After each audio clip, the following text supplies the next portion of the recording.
My own is just to stand in front of the camera. So without I told you, the podcast will not exist. But I just want to say thank you for everything, basically, ma. Hello and welcome to Impact Bureau, a unique podcast brought to you by MAYEIN organization. Impact Bureau is designed for NGO leaders, executives, founders, members, and trustees. Think of us on Impact Bureau as your unincorporated trustees who give you real advice that you wish your real board coulda, woulda, shoulda. So coming to Ibadan, by the way, I heard a lot of things about Ibadan. If you have stereotypes about Ibadan, I feel like you should come here first before you keep saying, "Oh, brown room city." Come to Ibadan first and experience it. I like a lot of things about Ibadan. They're like, "Oh, it's calm, it's not expensive." So I'm like, okay. I mean, it's not be bad. I was not able to get Lagos, but God knows best. Yeah. So my next step was, wherever I'm going to, I must be. I'm like, should I go to pharmaceutical company? Should I go to brewery? I mean, I studied microbiology. But in 2020, that was, I believe 2020, a lot of things happened to a lot of people. So that was the year everybody was putting a camera in their front and dancing on TikTok or whatever. Okay. So that was the year people were taking courses. That was the year people were doing a lot of things digitally because, I mean, we were on lockdown. Yeah. So that year, I took courses in social media management, just random courses. People just post, oh, Coursera, Udemy. One thing about me is I love to learn. I love to read. So I took this course not because I wanted to make money or because I wanted to learn content creation. I'm like, oh, let's even take the course. Some of the skills, there are some skills that you just, I would like to add this to my portfolio. So that was I took the courses. Then I started by helping my friends to manage their brand. I would say, bring your Instagram page. Let me be managing it for you. And that was how I grew. Before you knew it, I was trying to put myself out there. Anytime somebody needs a content creator or something, I'm like, oh, I'm here, I'll do it for you. And I'm like, you know what, let me build my personal brand. So and I started being serious with my own Instagram. And I've had people reach out to me, oh, I love your page, what this, like trying to build a community. And that was how I found myself in this space. To be very honest, I was not taking it seriously before. But I'm like, okay, before I went to I'm like, okay, maybe I'll just serve in Lagos. I've seen what's content creators in Lagos. I just wanted to be in the profits, but here I am in the non-profit. In the non-profit. So, thank you for walking us through that background. I think for me, why it's very exciting is three sort of principles actually I can distill from your story. So the first thing is how you made that shift from being, the traditional path of microbiology to the world of digital storytelling.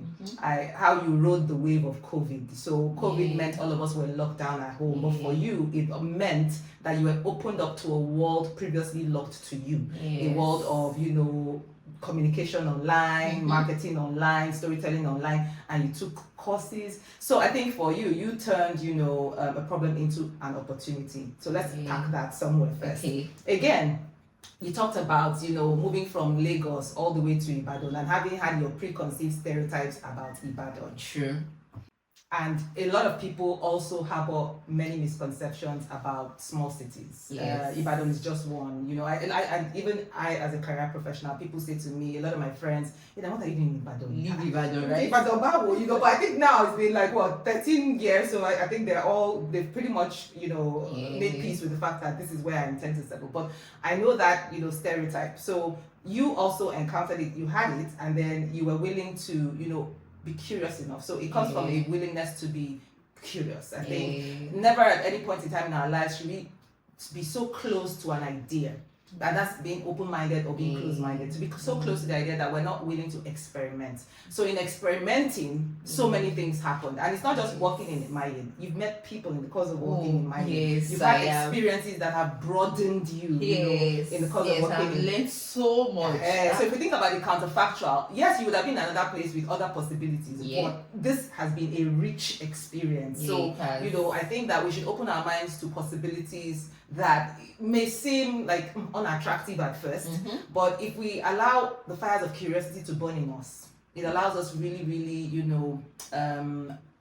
gather and acquire, rich experiences that just, broaden us as individuals. And the third thing was, which I really wanted to point out, was how you were intentional about the NYSC process. Yeah. So yes, you were willing to serve, and I know the ethos about NYSC is service, which is why. Yes.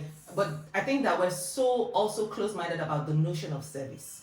In Nigeria, NYSC, maybe the way the system is structured, the opportunities to serve are only schools or throw you into, a rural area. So because of that, young people then feel like they're losing a year of their lives. And so they then begin to think, so it's like it only two binary. So they just binaries. So then it makes you think that if you don't serve, then you must pursue profit, that is, or start your career. It's possible to start your career on a note of service. It's possible to work in a company and still be saying, I want to, while I'm working in the company, can I help you maybe develop your customer service, blah, blah, blah. Or can I take the product and maybe educate the maybe environment about this?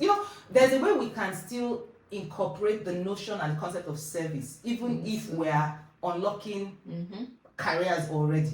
I think that the way we've been presented to it is either or. It's a zero-sum game. And if we really have a better understanding or better conversations about the concept of service, people will be able to integrate it into their everyday life. I say this because it's very critical. For me as a non-profit founder, one of the things I find is that, when I'm trying to talk to people for funding, for volunteering, they either feel like it's either you're starting an NGO or you are not. You understand? People don't understand that you don't have to start an NGO yourself. You can support an existing NGO. You can volunteer. Exactly. So that's why, for me, I've been able to pinpoint those three elements in your story. But now let's come back to then the experience of being here.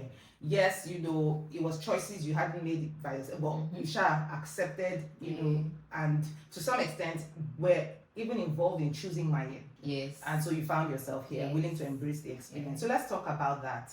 You mentioned at the introduction that you had your previous, ideas about what NGOs were about. Let's unlock that. Let's discuss that. Because in episode 1, as you talked about, me and Muturai had talked about people's ideas of NGOs. Some people either feel like it's a place to go and suffer, or some people feel that it's a place to go and get cash, and is there international donor money, that kind of thing. So which category were you in? Which one did you I didn't even know how to this myself. So when you say NGO, I know that NGO help people.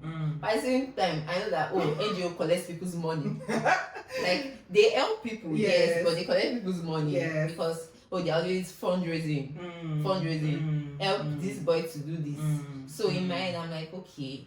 And I was coming, I'm like, okay, it's not be bad. Let's see. To be very honest, I did not have any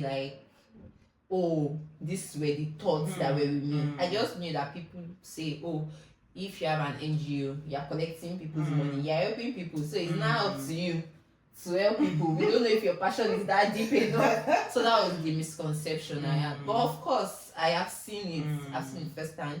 I've worked here for a year now. And when I meet people and I'm talking about MAYEIN, I'm like, I work with an NGO, and they're like, you have money. I'm like, so this is what we do, this is what we do, this is how we do it, this is how we do it. It is not just passion, but structures. Because if you ask to start talking about structure, I'll talk about, there's an episode on structure. You can go to season 1, I think episode 3 or 4, one of the two, strategic planning and structure. So now I have come to see that it is not just passion, it is not just money. Non-profit, I don't know what means money. I wonder, it's ironical. The term is non-profit, and yet I don't know why. I think it's because of the way, I think maybe people in that space in the past, because people form impressions on the basis of what they see and what they encounter. So for some reason, people have encountered people who work in the NGO space or so-called non-profit space, but appear to be wealthy or appear to be unlocking some levels of, taking financial. Yes, and they're like, is it charity for this space? So I don't blame you, and that's what has led to a lot of ideas that the non-profit space is a very corrupt space, or it's a place where people manipulate international donors to just be able to tell a sub story and make money, and then live the big life, buy the big jeep and things like that. So there is a misconception that MAYEIN has been working to correct. That's why we want to professionalize the non-profit space.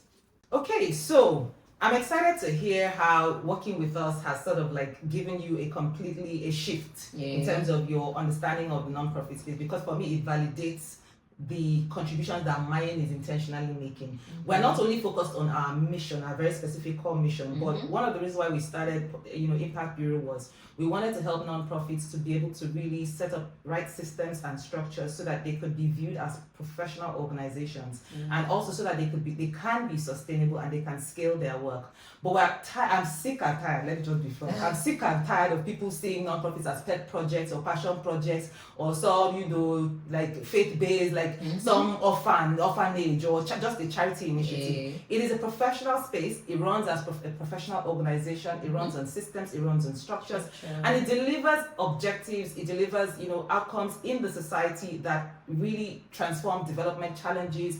They advance society in many critical ways. So even though we're not putting out, like tangible products or services like a typical business, we're providing services and running programs and initiatives that make, just a significant impact and input in the world surrounding us. So this is why I'm really excited about your point of view. So I had to take that moment to just, do my advocacy once again. But Toju, let's come back to this our conversation. So now, we've had several episodes where I've talked to leaders, I've talked to executives about the importance of how critical people are in the whole scheme of things, in the whole grand picture and vision statement of your organization. Now, you're a young girl who came in as a copper. And if I'm tying it into my message of how critical people are, it means that you coming into MAYEIN you were very important in the equation. I wanted to share, therefore, your experience when you joined this unfamiliar world, because it was unfamiliar. Yeah, very. How did you find your bearing? You have to find your bearing in the space in here. What helped you? What existed that helped you find your bearing? This is now, I'll be honest though, because this is for you to now tell them whether I live what I preach. Okay. So I want you to walk them through how you found your bearing. How did you be able to connect you had very clear, storytelling skills. Yes. How did you add that to the big picture, or how were you able to finally integrate who you are and what you bring to the table into the big picture of MAYEIN? Okay, so when you hear organizations, be it non-profits, profits, in your head you're like, okay, I'm coming in to work, serious work and everything. So that was what was in my head. Note that I like children. So when I went to the Instagram page, I went to check. I saw they work with young people. Okay, it's not be that bad. That's what I said. I said it's not be that bad. But then I came in, one thing I noticed was that just not just an organization, like non-profits, we work as a team. We work as a family. So there was this very welcoming aura. I don't know if I'm allowed to use that word, but yeah, there was this very welcoming aura that made work easy for me. We have an open door policy in MAYEIN. So when I came in, I had ideas. So it was very easy for me to say, I think this. I want to start this series. It's called Tips for Youth. I want to do this. I want to do that and everything. So one thing about working here is teamwork, collaboration, and also, will I say, active listening, because you're always listening. My other supervisor, Miss Ewa too, she's always listening and everything. And I've seen how you manage people. You know that everybody that is working here, apart from the fact that wants to work here, somehow you sell us the mission when we come in. So your passion becomes our passion. And if you're a leader, one thing about working with people that are working because of the passion is that you have to manage a lot of expectations. You have to manage a lot of emotions, because we're not just saying, we're working for the paycheck. We're working to make impact. And so because of that, I know how managing people can be. And to be very honest, it is so great. I'm not saying this because I work at MAYEIN, by the way. I'm saying this because even a visitor will be able to see it. I mean, we've had visitors come in and they spoke to me and oh, well done. And I promise you that it is because of the people culture that we have here. It is because of the we understand that we work together, but at the same time we understand that for work to flow, we have to do this, we have to do that, and so it just makes everything easy. So when you were saying people management, season 2 episode 1, we were talking about retaining volunteers, talking about retention. I mean, I'm here to remember these things. Even me, I don't even remember the episodes the way you're recounting I'm behind the them. camera and I edit them, so I watch them over and over again. So I remember. Yeah. So you're talking about retention. You're talking about managing people, Yeah. and I've seen this play out with me. I mean, you're talking about appraisal, like giving appraisal to. Yes. I've seen it play out with me, feedbacks and everything. So it feels like I am a living testimony to season 2, episode 1. So you should go and watch it. It feels like I am a living testimony to it, basically. So Okay. So I mean, told you your response gives me joy, not because like the joy is because I want to now talk again to NGO leaders and executives. So several things I picked up from what you said. Okay. And let me recount them. One, I mean, the people culture, you've talked about how you were able to work collaboratively. One of the things I've stressed to, leaders of organizations is it's very important to have reporting mechanisms, or sort of review and strategy mechanisms. And that's one of the tools here that has made Toju get that sense of collaboration. Collaboration will not just fall on you, or a sense of collaboration will not just fall on you. It involves like routine and regular meetings, and meetings that allow for a feedback loop, not just some supervisor sitting there and saying this is how it's going to be done. Trashing. But something that says, okay, here's the strategy that we embraced by the board approved strategy in so and this is how I'm using the language of NGO because the board approves the strategy, the executive director brings it into management, day-to-day management, right? So stepping down that way, that's it. If the board approves strategy 1, 2, 3, and these are the activities we had lined up for that, you now open it up. So everybody, if we are expecting to accomplish 1, 2, 3 things, can you put your heads together? Let's think through this. What can we do? How? What are the strategies like that can give birth to the strategies? Strategy. So at the end of the day, if you're having, you have to go back to the blueprint. That's one. Then you must operationalize the blueprint. The blueprint is just a document on paper. You have to make it come alive through day-to-day systems. One of the key things that has worked for me is regular meetings. Sometimes I even have to take a breath because you don't want the meetings to overtake the impact on the field. Yes. But you must carry your team along. You must win them over. You must buy them over. If they've not bought the product you are selling, forget it. They don't take energy out there. Yes. So you must convince them. They have to be individuals who are convinced. They have to be individuals who are sold out. They have to be individuals who are persuaded. It's that persuasion that gives them the zeal on the mission space, on the field, outside. So that's why those things are critical. And beyond that, it's very important the nature of the meeting. It has to be participatory. And one of the things which brings me back to, you said something very important, Toju, that and I don't remember, I'm not going to use your exact words, but what I got from it is that at the end of the day, it's mutual. In other words, by doing this work, I feel like I'm growing. Yes. I feel like my life too professionally. Yes. And that's one of the reasons why in my onboarding process, so which brings me to another point. When you bring in new people, you have to devote time to give them orientation. You have to devote time to, communicate very clearly in a way that they understand. Not in a way that you feel is simple enough. In a way that they understand the mission, the vision, the strategies, the strategy for this Q4. This is what we're going to be doing, guys. This is why do you think it will work? What are your thoughts? What are the things you feel will prevent it from working? So everybody, by the time they've analyzed it, everybody understands it fully.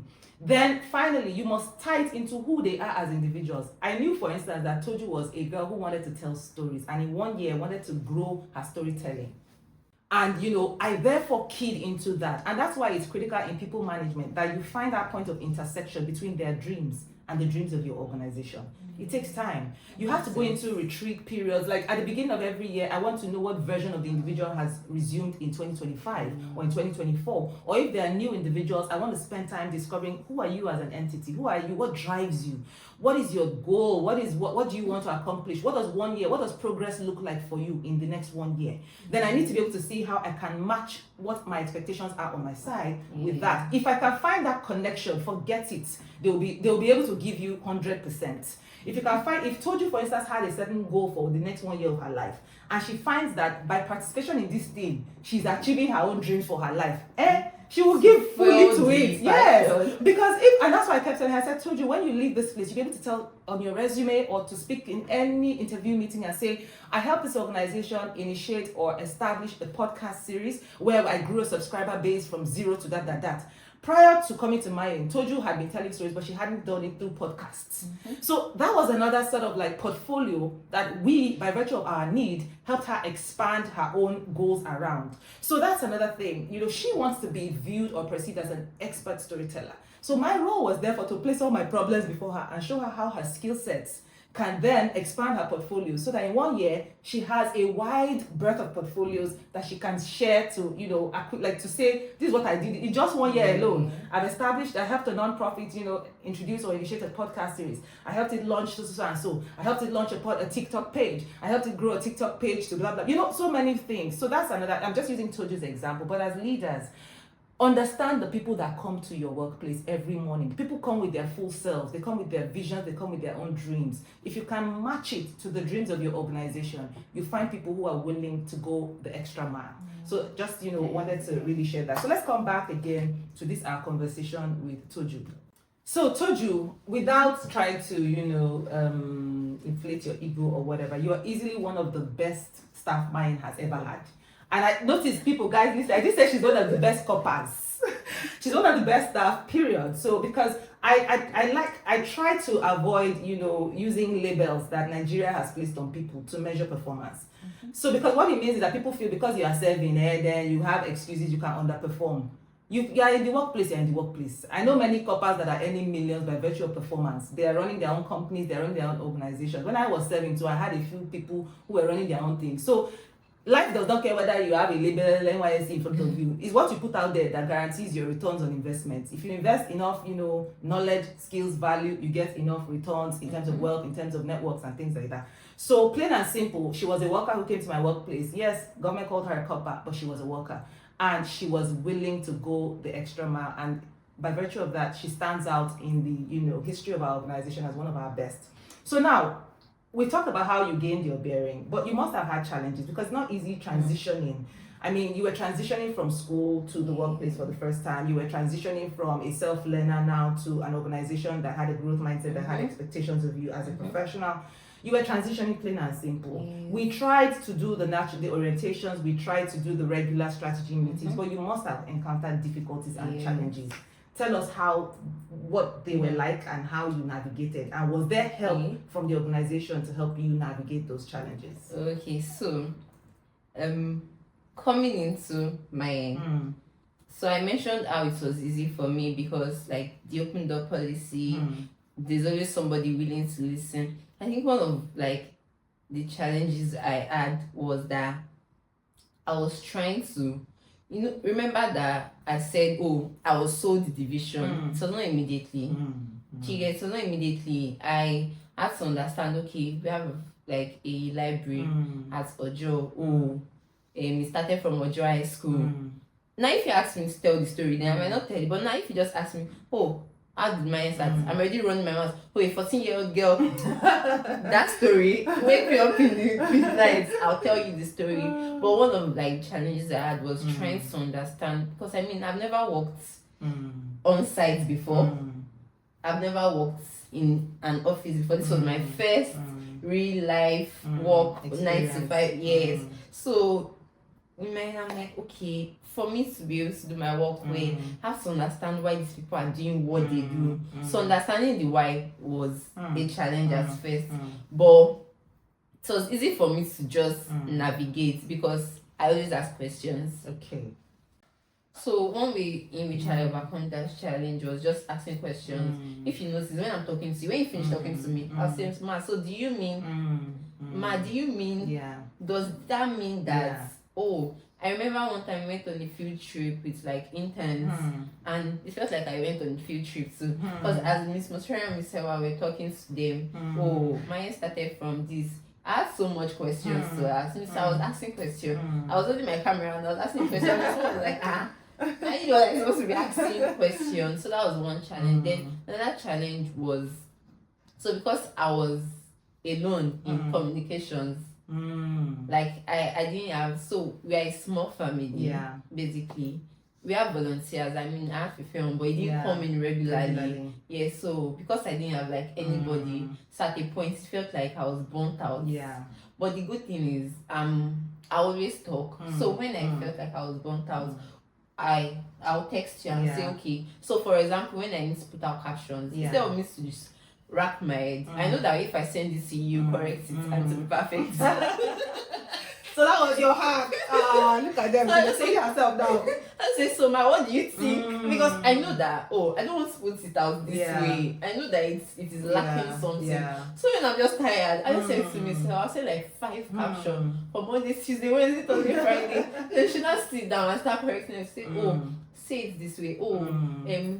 Don't say outside girls, say outside school girls. I mean, it feels like it is a little correction. Like, why should I not know this? But that is my way of handling, like getting overwhelmed or being alone in my department. When I feel like, I'm editing videos and it is a lot, I just come and say, what do you think?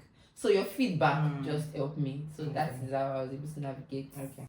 So, I mean, thank you. Those are very excellent points. And let me just recap them. So she talked about how, asking questions. And look, it's not about just being in an NGO space. Anywhere you find yourself, I even like a particular trick.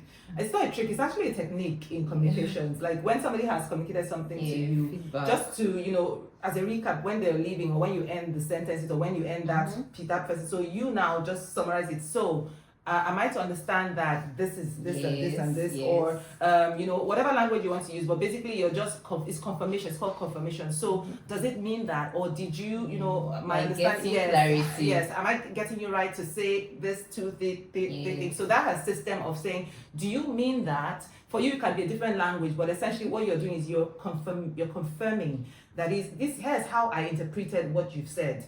Am I correct to assume that? Or is it correct, therefore, to say that this is what you mean? Always good. So just as a rule of thumb, you can't go wrong.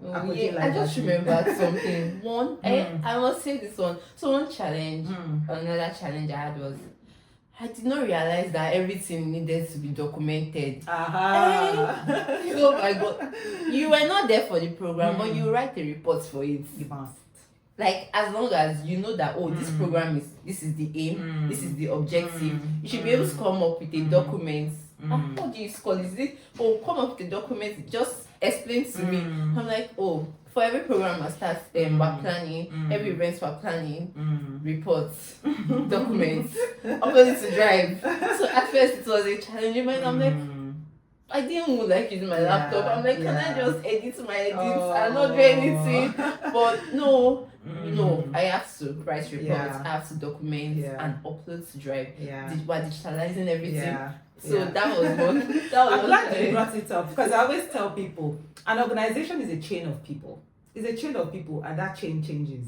So, for instance, Toju is leaving. She's completing her NYC. She's leaving. What that means is that she's taking institutional memory with her. So everything that has occurred in the last 1 year that she's been with us, if she hadn't documented, it would just be in her mind.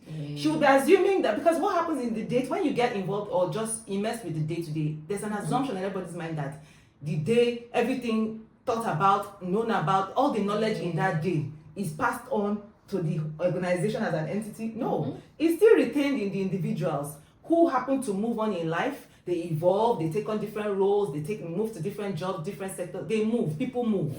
So if you don't have a system, a locked down, hard-proof system of transferring memories in individuals to the institution, you're walking a dangerous path. So it's very critical. That's why I just wanted to emphasize that in the chain of individuals in an organization, create systems for transferring knowledge to the organization, reporting. Your mechanisms must be very strong. And then, the last thing you said, when she talked about, being overwhelmed or being burnt out, just feeling under pressure.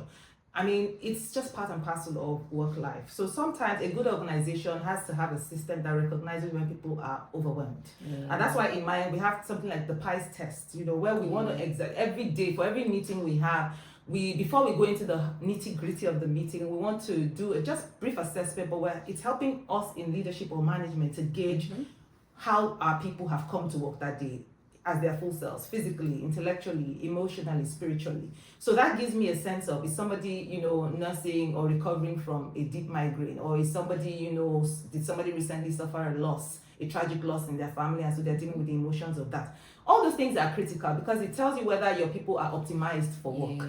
So we do those things. But again, more importantly, she said something about, she devised a system. So this girl devised a lot of systems.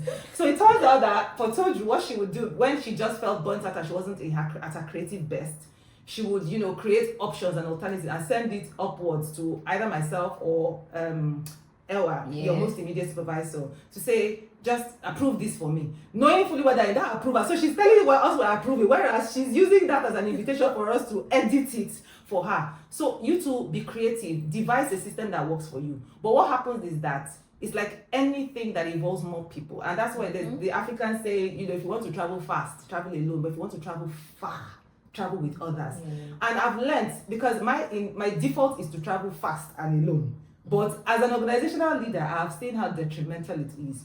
When you work with people, you're leveraging everybody's intelligence. It's a form of artificial intelligence. So it's not until you click on ChatGPT. A system in the workplace that leverages everybody's thoughts, that looks for everybody's opinions, is an artificial intelligence. So many organizations are creating AIs, they don't know. So my AI in my organization is everybody think together. Everybody give me your own perspective. Everybody bring your own ideas. And also, when I'm working on a project, share it with as many people for their inputs. It's AI. So this AI thing is not until myself have invented AI in MAYEIN. Anyway, so you know, I like her system. She would definitely share the work. Distributive work helps. Not only does it gather everybody's brilliant ideas, so you arrive at an institutional level, you're arriving at on average the best thoughts put together. But it also distributes the burden.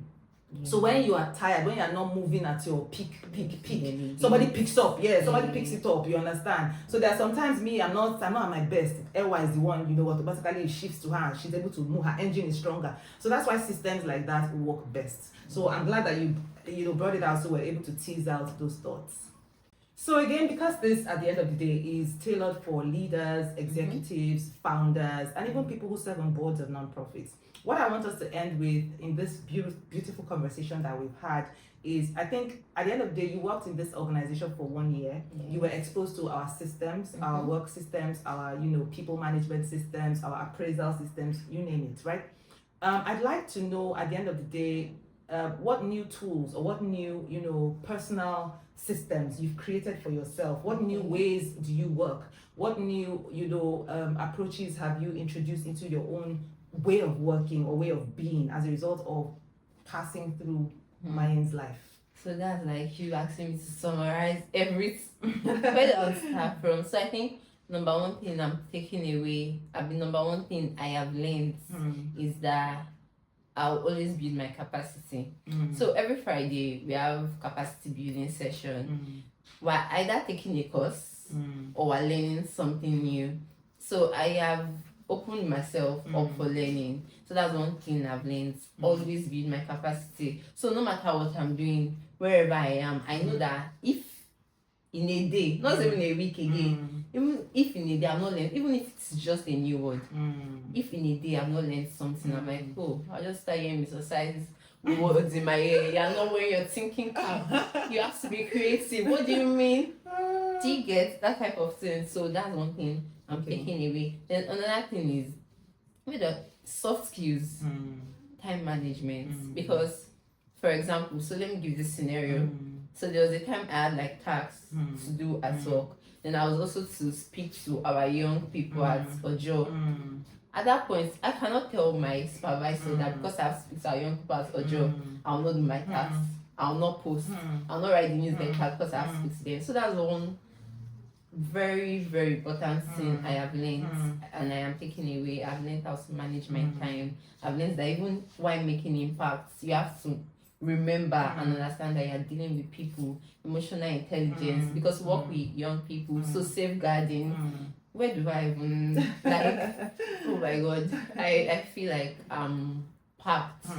I'm packed with so many things, and also is this opportunity to thank you for the privilege to learn under you. And this opportunity to thank you for everything.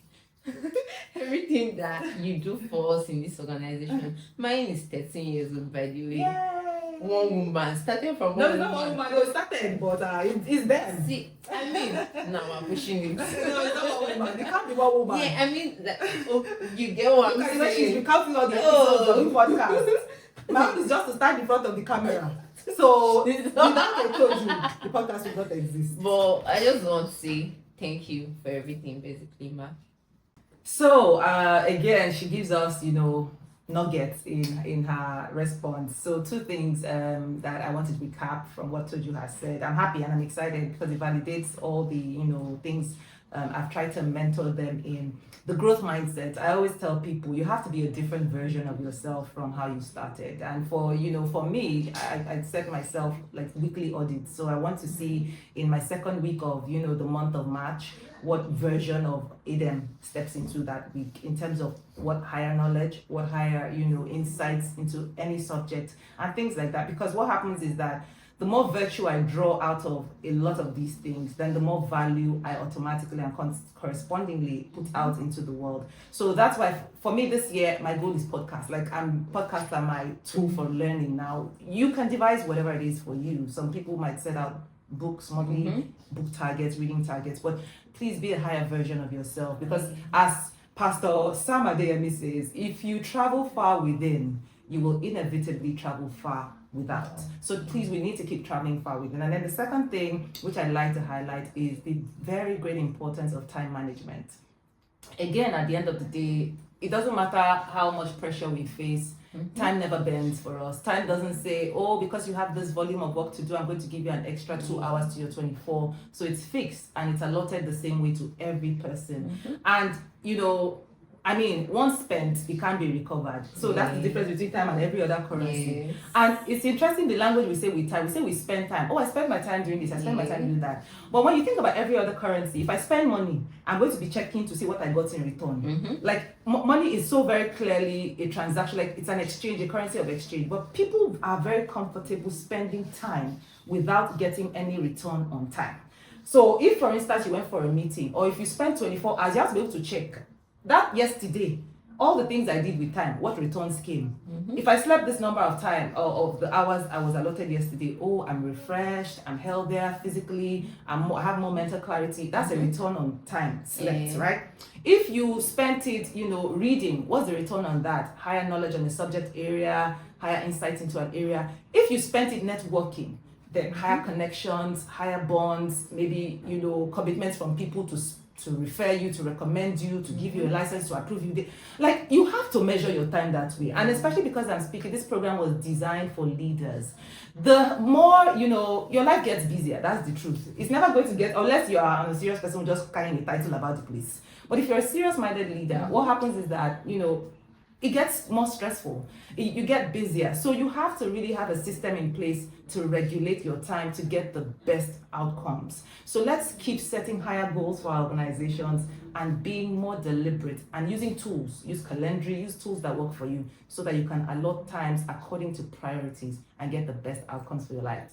Thank you for tuning into this episode of Impact Bureau. Thank you for spending time listening to Adam and to Toju. We're excited and we're looking forward to you joining us again in the next podcast. Our podcast has been growing because of your commitment. Let's keep doing this together. And please take us to 100 subscribers. If you enjoyed this episode, please share it with a friend and follow us, subscribe, and like and comment. Thank you, Impact Bureau community. Bye. Bye.